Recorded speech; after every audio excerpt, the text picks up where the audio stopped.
Pokyčių virusas – tai pozityvios naujienos, netradiciniai sprendimai bei vertinga informacija.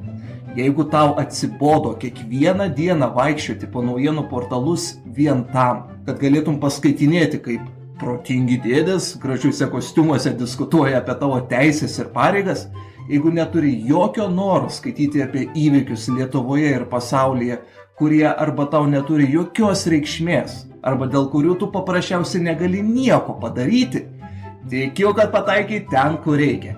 Šioje laidoje didžiausią dėmesį skirsiu savanoriškoms, paprastų žmonių iniciatyvoms, kuriomis siekiama padaryti šį pasaulį šiek tiek geresnę vietą gyventi. Taipogi paminėsiu ir komercinius kompanijose plėtojimus sprendimus, kurie, mano manimu, yra verti mūsų dėmesio.